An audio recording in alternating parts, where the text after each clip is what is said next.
Hi,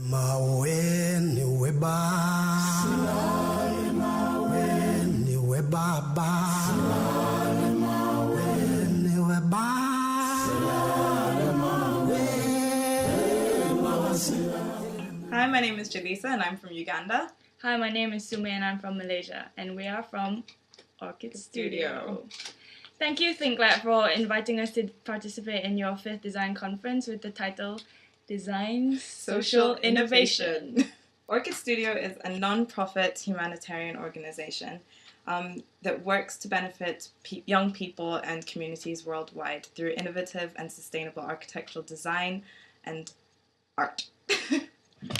We believe that creativity has the power to instill pride and inspire young people regardless of where they come from, their race, their nationality, and their circumstance. And we're interested in using the potential of these tools, art and architecture, in helping poverty relief as well as helping out in situations such as natural disaster. There are 2.2 billion children that live in our world today. In every 2 of these, 1 of them lives in poverty. There's 640 million children who don't have good shelter and a roof over their heads. And 1 in 5 of these children have no access to safe water. 270 million of these people do not have access to good health services. Europe spends more alone on ice cream than they do to help provide for all these children. So you can see it doesn't really take that much to go off and get off your backs to help people. So what we wanted to do was provide these people with one basic need that everyone needs in their life, which we all have, and that is shelter. So Jalisa, how did we start? Oh, well, Sue. Sume, myself, and James Mitchell, who's the 3rd co-founder of Orkidstudio, all met at Cardiff University while studying architecture in our 2nd year at the time. We were all sort of very passionate and wanted to use architecture as a tool beyond just, studio. We got bored, basically. Pretty much. It's so boring. Myself and Sumi, obviously from developing countries, and James has always been sort of interested in it, and we were looking to do a program over the summer. 6 months later, we were out in Uganda building a kitchen for an orphanage out there. So Jalisa, why do we use art and architecture? Art and architecture, maybe because we're good at it? No, I'm joking. No. Why not? No, I mean, firstly, I think you should use a tool that you're passionate about to help other people, because then it can really be a lot more effective. Art and architecture, I think everyone's entitled to good architecture, and everyone's entitled to art. I think it can really help a society grow. It can link a community together. It can be expressive. And, shelter doesn't just have to be shelter. Shelter can be innovative, and it can still be functional. That's why I believe art and architecture. Well, for me, I think art and architecture has its roots already in all societies, especially in developing countries. Take Malaysia, for example. We have such rich culture in terms of the different races that we have, and the amazing carvings that we have, the beadwork in Malacca, the work that they have in Sarawak, all the tribes. I think it's beautiful, and as a country develops, they tend to lose all these, and they forget that these are part of their nature. We see that as our countries develop, as Uganda develops, as Malaysia develops, we want to see the art and architecture grow with it. So That's why I think we're using art and architecture. So coming to Uganda for your 2nd time, what did you feel like the community kind of brought to the project in a way?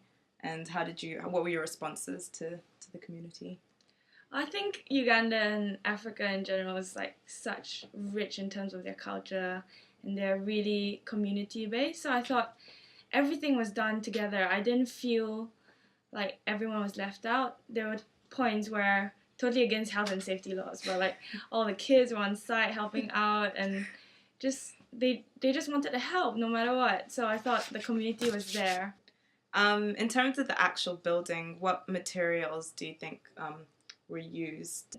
When you look at the building, you see the slides, most of it is cladded with bamboo, and bamboo is something that is in such abundance there, but it's not really seen as like a proper building material. We wanted to show them that you can use these simple materials and you don't have to use really high-tech expensive materials to make a building look beautiful. It was a lot of intensive work. We were there cutting bamboos to different sizes, spending days putting things up, putting the bamboo in, but the final effect, we were so pleased with that. We also use this special stoves called energy saving stoves. You still use firewood, but it's really, really well insulated with lots of pumice around the sides. And it achieves something to like 400 degrees Celsius. And they had 3 big stoves to cater for all these children for 3 meals a day. And they had to use a lot less firewood in that sense. We also use a lot of terracotta clay tiles. And like Julissa said, the ISSB building blocks, which were made from the earth itself there, they're not fired, which means they're a lot more sustainable because they have just a little bit of cement in them. All the steel in Uganda is recycled, so we changed from timber to steel.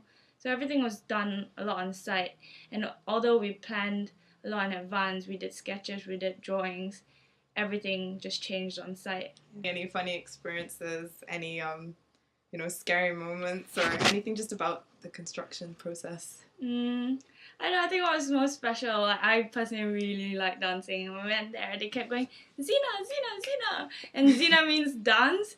And like, black people can dance, right? Right? Yeah. It's just so amazing to see these kids. Before they even learn how to talk, they're being taught how to dance. As well as the older kids, who playing with them, teaching them how to play volleyball. It was just so special. I think all the boys like Julissa. Of course. So that's why our project was so successful. No. No, I think actually the boys, speaking of the older boys, after this it's like developing a relationship. It doesn't just end at the building and stuff, because I've been, lucky enough to go back home and spend time with them, and I still keep in touch with them, and it's just amazing to see how they've grown into men, which is scary because they were just little boys when we came.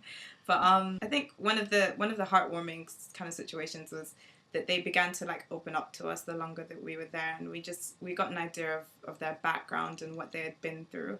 Not all the children came from the north of Uganda.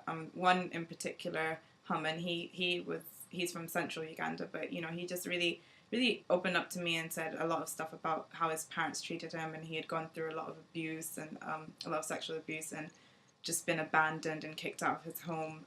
And you could just see the struggle that they had gone through, and a lot of them, the younger children, had been in the war in the north and had been abandoned and found just wandering in the bushes alone, avoiding becoming a child soldier. So I think hearing that and then seeing the joy, as Sue was talking about, just being able to dance and be free and enjoy the life that they've been blessed with at this time, it was really humbling for us, I think. And that's kind of the thing that we want to give other volunteers or people that ever kind of go out and work in these situations, is not to think it's only the building. It's a package. It's a holistic experience.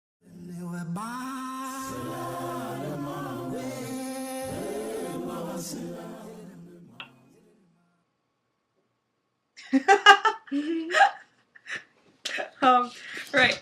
In all seriousness, so why Bolivia? So about the Alalai project, how did it start? What was the deal?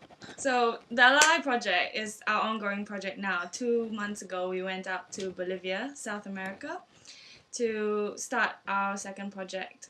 It started when James, the third co-founder of the project, his neighbor was half Bolivian, and we were looking out for a place to build, to do our next project. And he had a really strong link with them, and they put in touch with this foundation called the Alalai Foundation. As we found out about them, it was very inspiring because it was started by a woman who's only 18 years old at that time. She just started by bringing these street kids home to her house and looking after them. 20 years on, there's Alalai centers in 5 cities in Bolivia, and the center we're working with is in Huachilla, just outside La Paz, and we were asked to build a carpentry workshop there.